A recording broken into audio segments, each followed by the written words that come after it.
Turma, eu vou projetar aqui, que eu quero mostrar um negócio para vocês. Para quem chegou agora, boa noite para vocês todos. Nós vamos iniciar. Eu quero mostrar para vocês aqui a questão da nossa plataforma.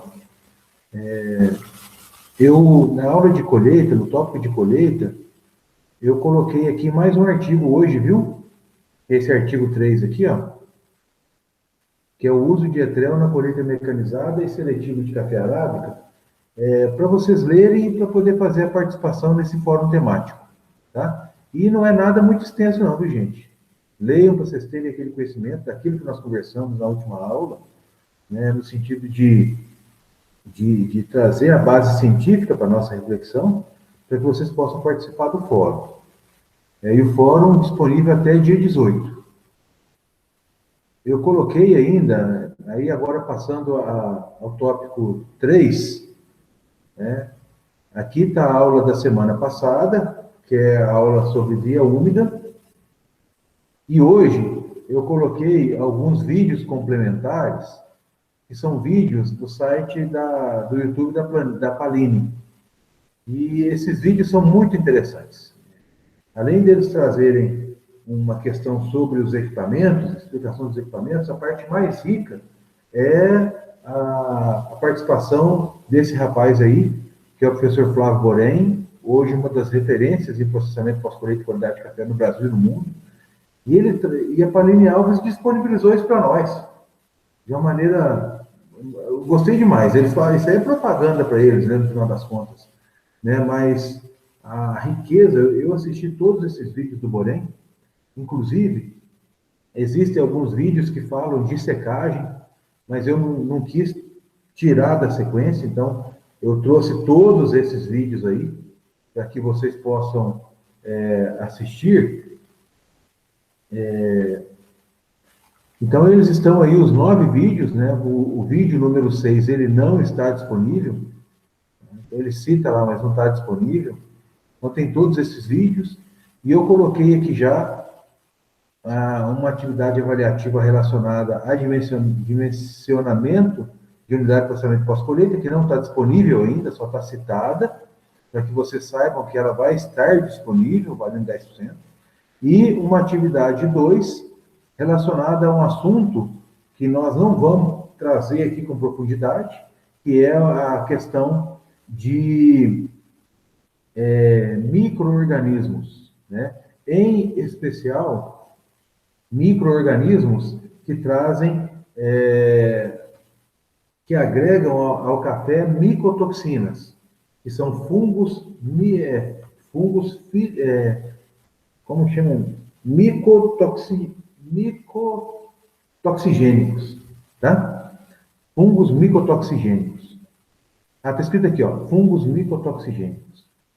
E aí, eu coloquei aqui o link, né, do documento em Word base, para vocês fazerem, que é o mesmo que vocês têm usado, e aqui o envio da resenha até dia 25. Coisa simples, uma página. Tá? Trabalho em grupo de uma página. Mas é preciso vocês lerem esses artigos para que vocês tenham uma ideia da ação desses caras, né? E uma questão muito importante, né? Por que esses artigos estão aí? Porque eles tratam, né, da ocorrência de ocratoxina A em grãos defeituosos. Em especial, Suelen, a questão relacionada a grãos defeituosos participantes de escolha. Defeitos são resíduos, né? Há defeitos encontrados no café e escolhas. E também há grãos no processamento pós-colheita que são chamados de grãos boias, grãos passa e grãos secos, que inclusive é trazido aqui em um dos vídeos do professor Borém, quando ele fala da questão da separação dos frutos passa. Tá? Então, existirão essas duas atividades, uma já está disponível e a outra vai estar disponível depois dessa aula de dimensionamento de unidade de processamento pós-colheita. Tá ok? Muito bem. Vou finalizar a apresentação aqui. Então, por favor, estejam estejam aí ligados à plataforma. E eu queria fazer uma pergunta para vocês, gente. O semestre de vocês vai durar até quando? Até quando nós teremos aula? Porque a escola vai estender o semestre até março de 2021. O calendário letivo está estendido até março de 2021. O semestre de vocês vai até quando? Por que eu pergunto isso? Porque o curso de agronomia, o semestre letivo da agronomia, em especial do oitavo período, vai finalizar em dezembro, para os meninos formarem. Com relação a vocês, o semestre vai até quando? Vai seguir até março? Qual é a orientação que vocês têm?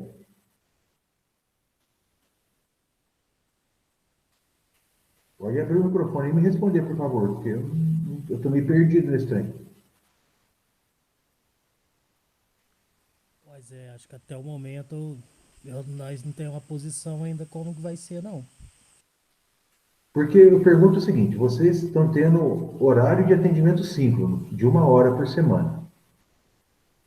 E eu tô dando essas aulas para vocês e dando atividades para vocês fazerem em outros horários, à medida que vocês puderem fazendo e atender ao cronograma das atividades. Estou lançando aulas, carga horária para essas atividades, para que vocês possam ser compensados em termos dessa carga horária de trabalho, porque é 1 hora por semana. E eu estou com 30 aulas lançadas, de 40. E eu não sei, eu acho que eu estou muito precoce nisso. Como que está funcionando com as outras disciplinas?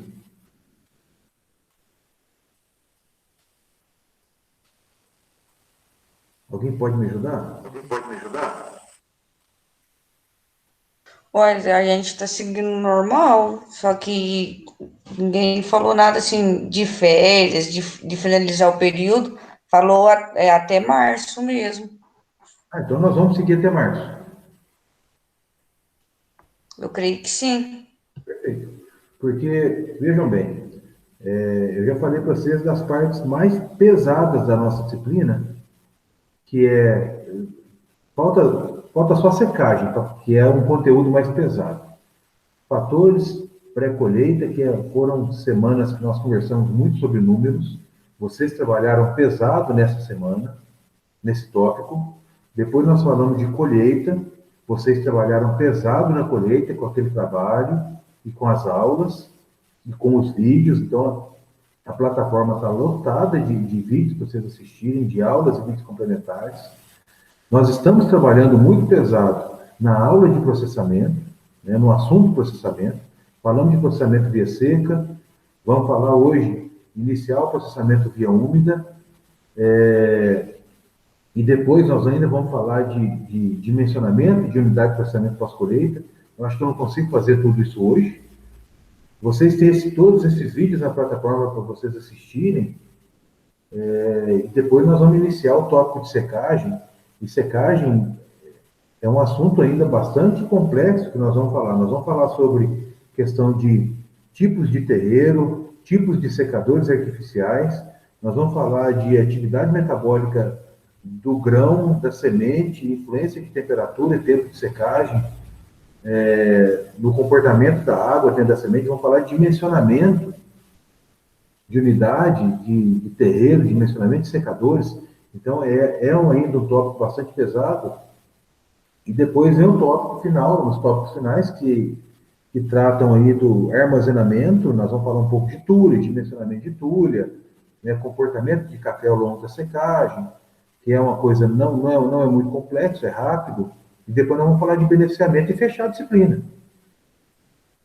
Então, assim, parece que nós não estamos caminhando muito, mas se vocês olharem para trás, se vocês olharem na plataforma, vocês vão ver que tem um conteúdo bastante complexo nessa disciplina, em termos de aula, de materiais e de atividades, materiais complementares e atividades, né? Eu até fico, assim, pensativo se eu estou fazendo dando um peso maior do que aquele como que eu posso dizer assim? Será que eu estou despejando muito material no 6? Será que eu estou dando aulas muito pesadas? Será que eu estou fazendo algo que não está em acordo com isso tudo que nós estamos passando? Né? Porque eu tenho adotado com vocês na nossa disciplina o mesmo padrão que eu tenho adotado na agronomia. Por exemplo, a agronomia, a disciplina de vocês é uma disciplina de 40 aulas, e eu estou com 30. A agronomia é uma disciplina de 100 aulas. Eu dou 7 aulas por semana para aqueles meninos. E eu estou com 80 aulas já dadas. Sabe? Então eu fico com medo de eu estar pesando muito a mão. E vocês, por favor, vocês me orientem. Porque eu não quero causar dificuldade para ninguém, não. Já falei isso. Eu só quero passar o meu conteúdo de uma maneira que auxilie vocês no futuro que vocês estiverem trabalhando. Tá bom? E uma estratégia que eu tenho é de fazer pequenas atividades ao longo de todos os assuntos. Atividades que valem pouco. Para não deixar uma atividade valendo 40%. Eu não sou desse. Eu gosto de trabalhar com atividades valendo 5 e 10. Pequenas atividades onde vocês possam fazer trabalho em grupo e se apoiar. Por exemplo, onde um tem dificuldade numa semana, existe um grupo de 3 ou 4 pessoas, onde esses aí podem auxiliar esse que, por exemplo, tem uma viagem, ou está meio adoentado, ou está com compromisso no trabalho, e aí pode se auxiliando. E no momento futuro, esse que estava meio apertado vai poder ajudar um pouco mais, aquele que estava com uma dificuldade. Alguma coisa nesse sentido. Vocês entenderam?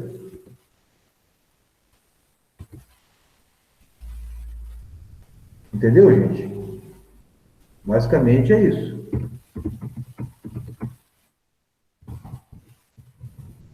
Então, vocês, por favor, vocês vão me orientando aí. Tá bom?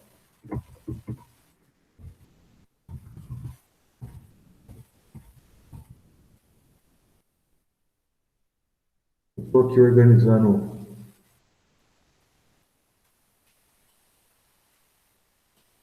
a nossa apresentação. Esse é a 05. Muito bem.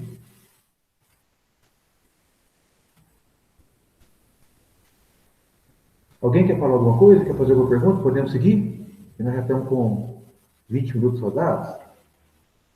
Eu quero retomar com vocês esse assunto, porque, não sei se vocês se lembram,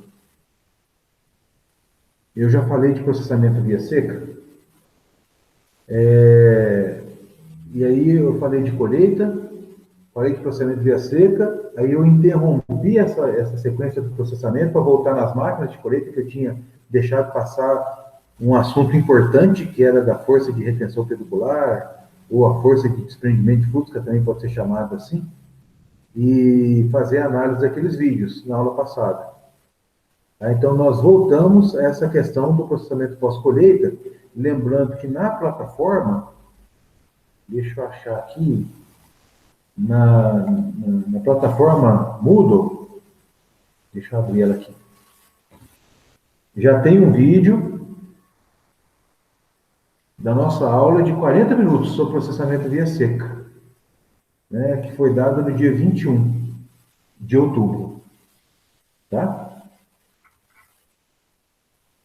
Então, gente, só contextualizando aqui, né, essa frase do Silvio, que eu falei dela, falando dos processamentos, falando toda essa questão aqui de processamento via via seca, que é essa parte aí. Só definir. Processamento via seca, ele está em vermelhinho, e o processamento via seca significa o seguinte para nós: o fruto permanece íntegro para a secagem. Então, a secagem acontece com o fruto, com todas as suas partes. Aí alguém pode me perguntar o seguinte: Zé Marcos, mas o lavador usa água. Sim, o lavador usa água. Mas no lavador, o fruto, ele perde alguma das suas partes? Alguém pode me responder, por favor? Segundo o que nós conversamos na nossa aula de processamento por via seca, O lavador, ele altera as partes do fruto? Não, não altera não, Zé, só separa o boia. Só separa o boia. Qual o mecanismo de separação? É diferença de densidade, né? Diferença de intensidade. E aí, continuando a sua participação, Pedro, qual é a vantagem de se separar o boia? Uai, você vai tirar uma série de grãos problemáticos num lote de um grão melhor, assim, né? Vai tirar os xoxos, vai tirar os grãos, assim, que estão mal formados. Então, de certa forma, você ganha em homogeneidade. Exatamente. Nós temos a retirada de frutos com problema de enchimento de grão, trocados, como diz o Renan, mal granados. Tá? Isso aí é uma situação que sai no boia. Então, vira e mexe, vocês vão ver no boia frutos maduros que estão saindo no boia, mas é porque uma loja está vazia. E frutos verdes também. Isso é uma vantagem de se lavar. A outra vantagem é retirar frutos que já estão em início, e já estão em senescência. Frutos que já estão em processo de secagem que vem da roça. E nós vamos nos referir a ele daqui a pouco. E também, esses frutos que já estão há mais tempo na roça, já em processo de seca, percebam o seguinte, isso aí é um detalhe que eu não falei para vocês nessa aula, de processamento por via seca, então eu vou concluir aqui. Esses frutos que já iniciam o processo de secagem na roça, existem duas situações importantes. A primeira situação, o ambiente produção lavoura, ele é muito rico de micro-organismos. Tá? Então, a gente tem uma diversidade muito grande de micro-organismos presentes naquele ambiente. Micro-organismos que são benéficos, micro-organismos que são prejudiciais. Bom, nessa situação, acontece também que esse fruto que já inicia o processo de secagem apresenta uma deterioração da casca. Então, a casca desses frutos apresenta pequenas microscópicas cisões, microscópicas aberturas, pelas quais esses fungos, em especial fungos prejudiciais à qualidade, aspergilos, algumas outras espécies que vocês vão ver naquele trabalho de fungos micotoxigênicos, utilizam para poder atingir o interior do fruto, atingir a mucilagem, atingir a semente e causar problema. É daí que vem o fato de muitos frutos contaminados, né, levarem à perda de qualidade do café na xícara, no momento que ele vai ser avaliado. Então, o café boia, ele tem uma grande chance de ser um lote que apresenta xícara fenólica, xícara rio, xícara riada. A gente fala em sujeira sensorial. Tá? Então, o lavador, ele vai separar esses frutos daqueles frutos de maior densidade, que apresentam um potencial melhor de qualidade, que nesse caso é esse fruto, esse lote de café maduro, mais verde. Tá? Então, o lavador consegue fazer apartar esse problema e diminuir a chance da perda de qualidade nesse lote de verdes mais maduros. Tá bom? Mas isso tudo, o lavador usa água? Usa, mas o vermelho é processamento por via seca. Tá? Independente, mesmo que se lave, é processamento por via seca. Tranquilo até aqui? Alguém tem alguma dúvida nesse ponto? Algum questionamento? Boa noite, Pedro. Boa noite, Zé. Rapaz, você desculpa, eu esqueci Esqueci, na realidade, não, né? Eu estava meio agarrado aqui hoje com programação de aula e o seu documento assina amanhã. Capaz, sem problema, para ficar sossegado. Tá bom. Vamos tocar então, viu? Então, crianças, aqui é o processamento por via seca e aqui está a foto do lavador. Como eu já expliquei para vocês, vou só trazer aqui mais um detalhe. Uma caixa com água, os frutos são colocados nesse sentido. Os frutos mais leves, de menor densidade, caem nesse ponto e constituem fruto boia. Então, percebam, aqui tem alguns frutos maduros, né? E aqui também apresenta alguns frutos verdes, e é essa situação que eu falei para vocês de frutos com problema de granação. Eu já vi situações também de lavador que coloca muito café. Então, esse lote de café que em excesso vem para esse lado da bica de jogo, ele faz um colchão, fruto-boia faz um colchão, e esse colchão transporta por sobre ele frutos de densidade maior. Então, não pode ter excesso de café no lavador, porque senão a separação fica muito dificultada. E aqui embaixo, nesse fundo aqui, dessa parte, desse segmento do lavador, existe um turbilhão que vocês vão observar aqui, ó. Esse turbilhão, ele traz os frutos de maior densidade, né, que afundam nessa parte aqui.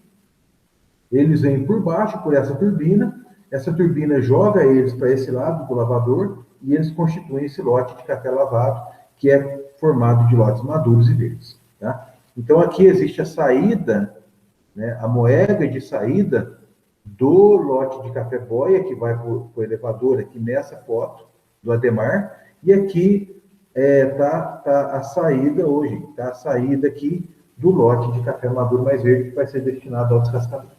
Tá, esse é o funcionamento do lavador, e no vídeo do professor Borém, né, daquela série de vídeos que eu passei, isso fica muito claro, esse equipamento em funcionamento, tá? Bom, além do processamento por via seca, nós vamos iniciar aqui uma discussão acerca do processamento por via úmida. O processamento por via úmida, aqui ele está em amarelinho, que ele é caracterizado pela retirada de casca e mucilagem, ou somente casca e parte da mucilagem dos frutos, tá? Expondo aí o café em pergaminho. Essa é a característica do descascamento. Então, nós vamos falar aqui em descascamento, tanto de boia, quanto descascamento de verdes e maduros. Uma questão muito interessante, viu? O lavador, a função menos importante dele é lavar o café. A função mais importante é separar o boia, como disse para nós o Pedro. O descascamento, ele vai para o mesmo lado. A função menos importante é descascar. Para nós aqui no Brasil, na América Central é diferente. Mas vamos falar do processamento por via úmida, em se tratando desse lote de verdes e maduros separados aí pelo lavador. Esse lote aqui, tá? Esse lote aqui que eu vou me referir. Trabalho nesse lote. Depois nós vamos falar desse aqui. Muito bem. O lote de verdes e maduros separados por densidade no lavador de café, ele vai ser encaminhado, pode ser encaminhado, então, para o processamento via úmida e partir para o descascamento. O descascamento, ele traz para nós um primeiro estágio. Tá? O café maduro, ele vai ser descascado. Tá? O café verde, ele vai ser separado. Então, nós temos já a formação de dois lotes. Um café maduro descascado, que apresenta ainda mucilagem aderida ao pergaminho, tá? Então, ele é retirado a casca e parte da mucilagem, mas uma parte da mucilagem ainda fica aderida ao pergaminho. Então, eu vou escrever aqui, ó, mucilagem, opa, peraí que eu escrevi errado.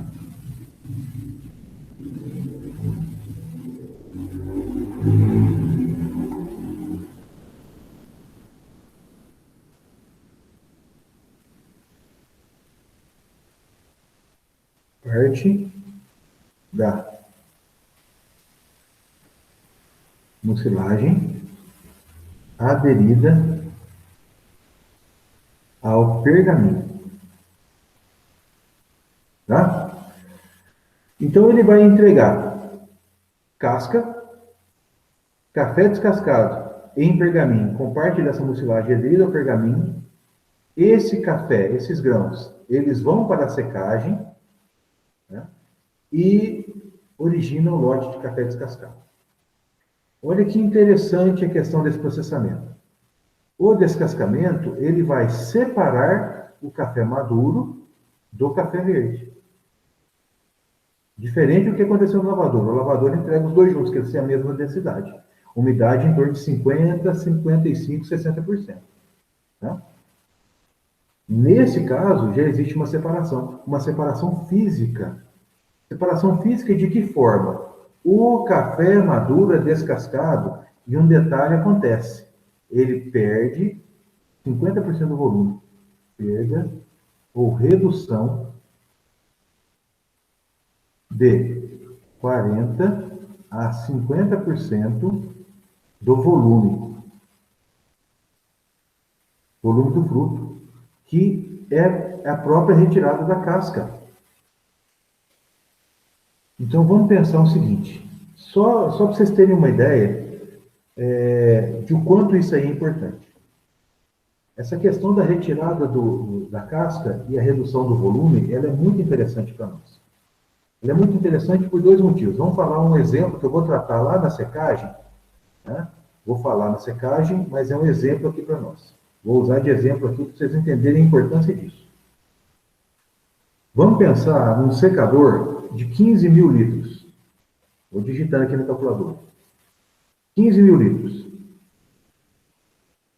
Para fazer uma saca de café descascado, fazer uma saca de café, nós precisamos de aproximadamente 450 litros de café colhido.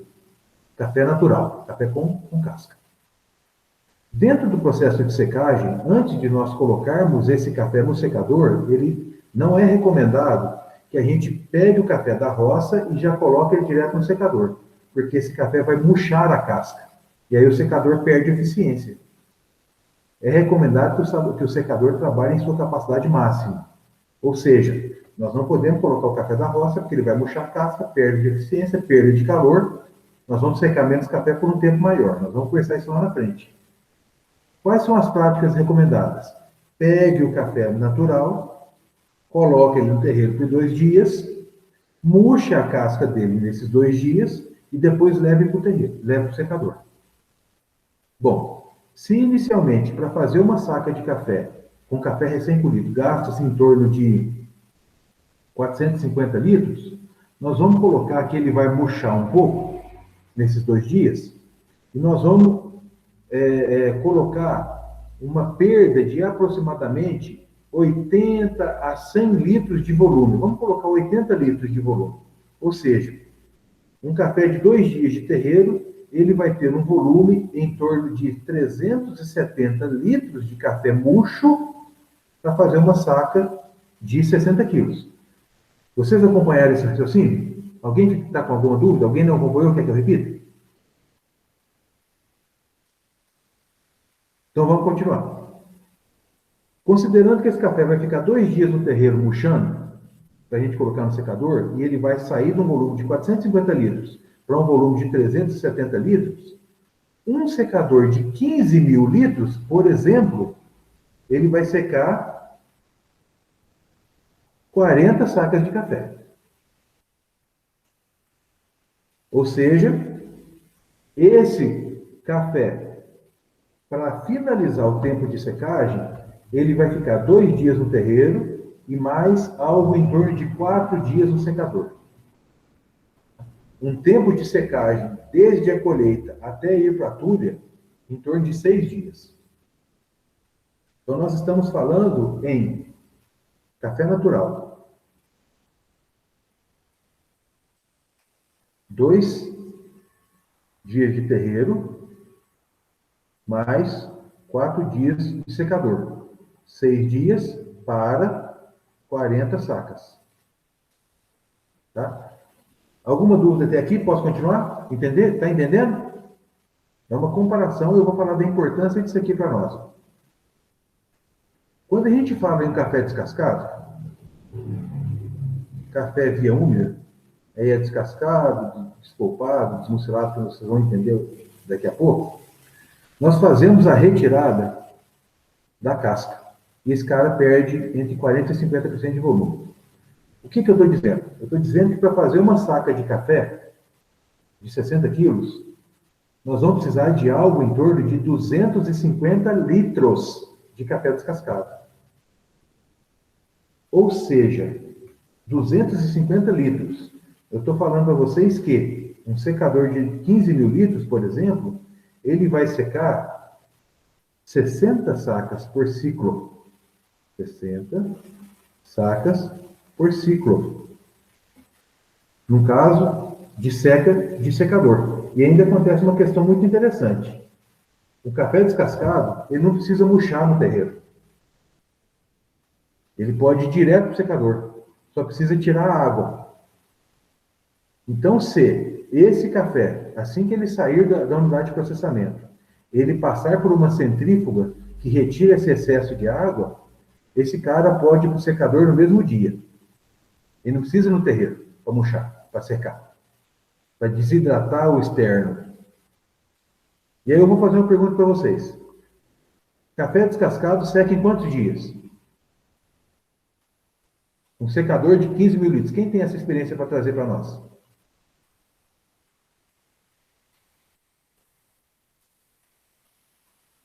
Alguém já passou por essa experiência? Eu chuto de um dia para o outro. Chutômetro. Ô Pedro, de um dia para o outro, eu vi na Costa Rica. Ô Na Zé, Costa Rica, 24 horas entre colheita e tulha. Isso eu vi. Eu passei 12 dias na Costa Rica aprendendo isso. Mas aqui no Brasil é difícil. Mas é possível. Eu vi lá. Suelen falou em quanto dias? Quem me chamou antes aí? ô Zé, lá na. Fala, Pedro. Pode falar, Pedro. Pode abrir o microfone e falar. Tá me ouvindo bem aí? Perfeitamente. Então, Zé, lá onde a gente fez estágio lá na harmonia lá, era com uns 3 dias mais ou menos, tirava do secador rotativo. Aí variava de um dia para outro do rotativo para o estático, em Exatamente. média. Agora, Gustavo, você também abriu o microfone. Pode falar. Não, eu ia fazer igual o Pedro Cebrián. Eu ia chutar mais ou menos umas 12 horas no café descascado. Mas acho que errei. Não, no mínimo 24. Em um sistema muito eficiente. Agora nós vamos falar esse exemplo do que acontece no geral, que é o que o Pedro trouxe para nós. Nós vamos falar em 3 dias. Para secar um rotativo de 15 mil litros, 3 dias. 3 dias por quê? Se quiser deixar um dia no terreiro, 2 dias de secador, se quiser colocar no terreiro, no secador direto e fazer uma seca intermitente, nós vamos conversar disso aí. Mas em média 3 dias por lote, um secador de 15 mil litros. O que eu estou dizendo para vocês, crianças? Prestem atenção nisso. Se nós estamos falando 60 sacas por ciclo e cada ciclo de 3 dias, nós estamos falando que em 6 dias, com o descascamento, o sistema vai secar 120 sacas, enquanto o natural seca 40. Quando eu falo de uma tulha, vamos pensar de 5 por 5 por 5. Uma tulha de 5 por 5 por 5 é 5 vezes 5 vezes 5 vezes 1000. Nós estamos falando em 125 mil metros cúbicos. Tá certo? Uma tulha de 125 mil metros cúbicos, de 5 por 5 por 5, ela armazena 400 sacas de café natural, antes de beneficiar.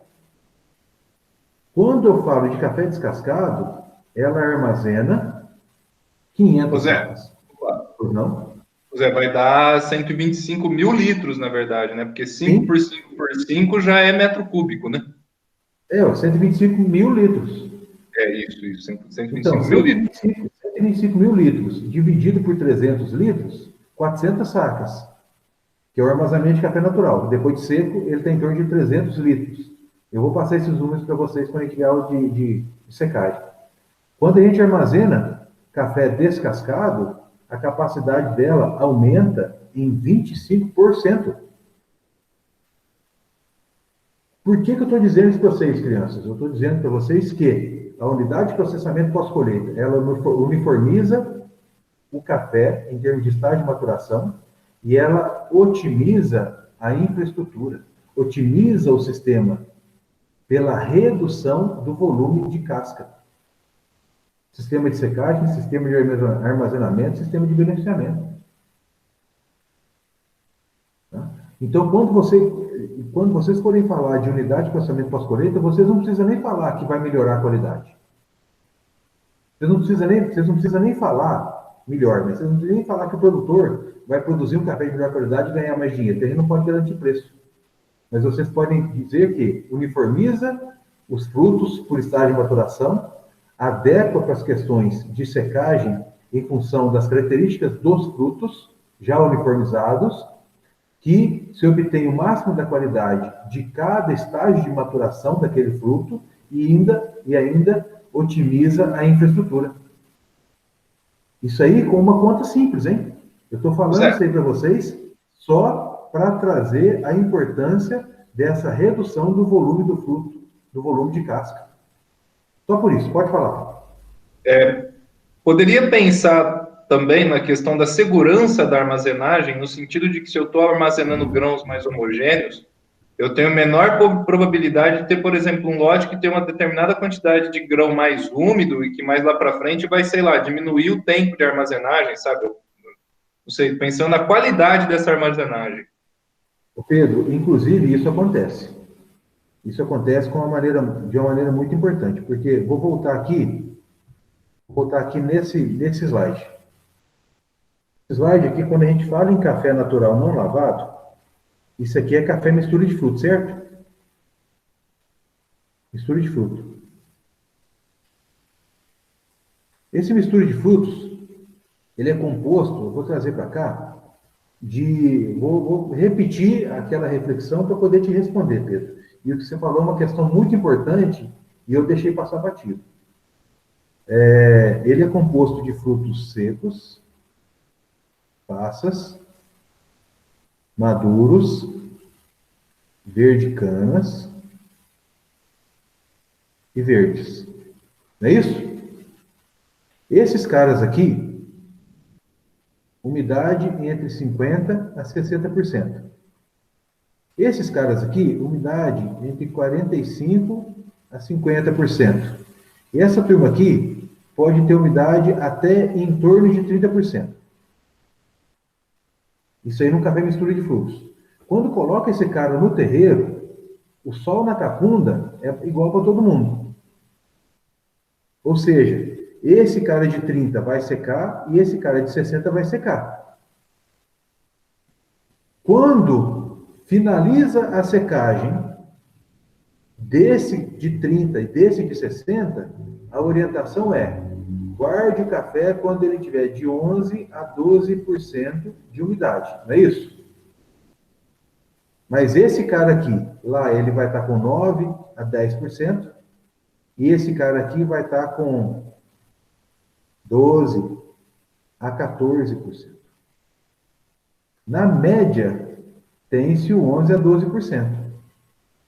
Mas a discrepância de umidade que esses frutos vão apresentar em função do seu estágio de maturação, visto que eles vêm de um lote de mistura de frutos, essa discrepância ela é muito grande.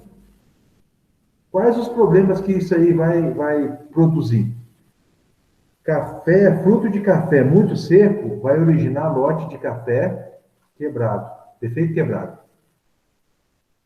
Cafés muito úmidos vão apresentar branqueamento. O branqueamento é diminuição da vida de prateleira, é gosto de mofo. É café que perde densidade porque eles têm maior atividade de água. Vocês já tiveram aula sobre atividade de água? Atividade de água significa frutos grãos com maior umidade, onde a atividade metabólica ainda continua acontecendo. O que significa atividade metabólica em trâmite? Significa que o embrião ele vai estar sendo nutrido. O grão está perdendo metabólitos que vão conferir sabor e aroma e densidade para nutrir o embrião, porque ainda persiste essa maior atividade de água e leva ao branqueamento. Perda de densidade, gosto de madeira, gosto de mofo, branqueamento. Perda de peso, perda de aspecto, o café fica feio e manchado, e perda de sabor, porque a umidade está acima do ideal, que é entre 11% e 12%. Agora, na média, o equipamento fala entre 11% e 12%. E, na realidade, nós temos uma discrepância muito grande. Então, essa unidade de processamento pós-colheita, ela faz a uniformização, a separação desses caras todos aqui, ó. Todos esses caras aqui são separados. Pelo lavador, pelo descascador, e nós vamos depois aprofundar nessas questões. Então, Pedro, aí eu respondo a sua pergunta, né?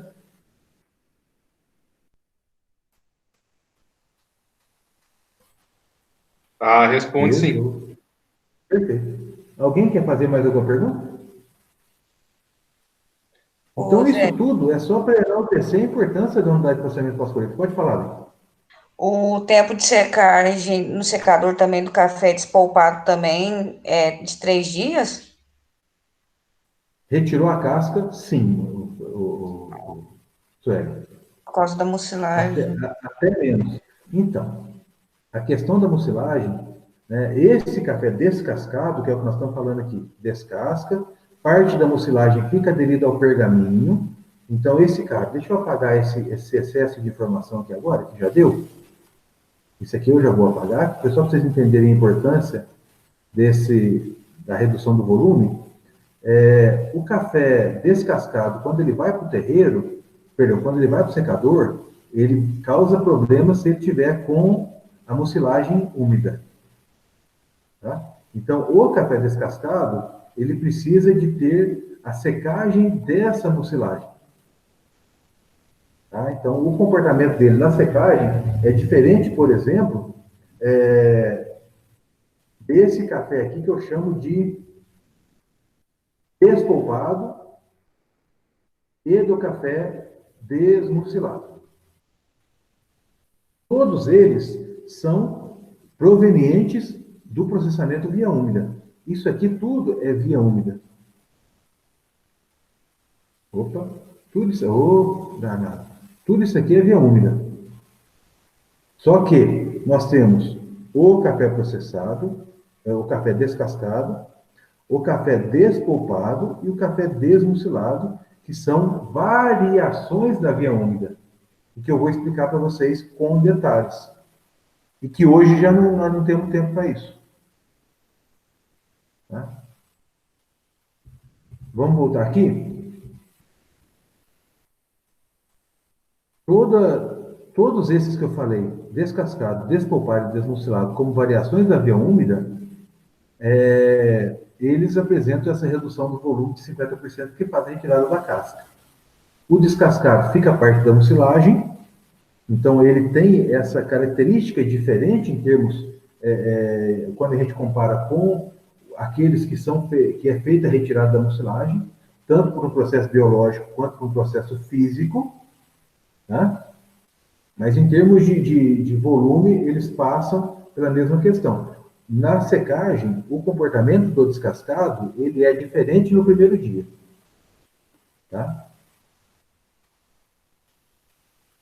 Vocês têm alguma dúvida a respeito do que nós falamos até aqui? Ou está em paz? Só para a gente finalizar, então eu falei aqui do descascamento do maduro, fazendo lote de café descascado e gerando esse verde descascado que é mantido com casca. E esse verde, e aí ele vira um verde natural, via seca. Vejam aqui a cor da seta, é via seca. Ou esse verde também pode partir para o descascamento e passar pelo processamento via úmida. Tá? E aí exige todo um trabalho diferenciado, né, de secagem, né, de processamento, de descascamento desse verde, com relação ao peso, à força que se exerce sobre esse verde, para que ele apresente a ruptura da casca e o deslocamento da casca. Né? E configura aí o processamento via úmida para o verde também. Nós vamos interromper a nossa aula por aqui, por conta do horário, né? Senão eu passo do horário e eu não quero fazer isso mais nenhuma vez, igual eu fiz aquele dia. Nós vamos continuar desse ponto, gente, na nossa aula da semana que vem. E aí, semana que vem, nós vamos falar de descascamento, processamento via úmida de café despolpado, de café desmucilado, e eu vou disponibilizar para vocês na plataforma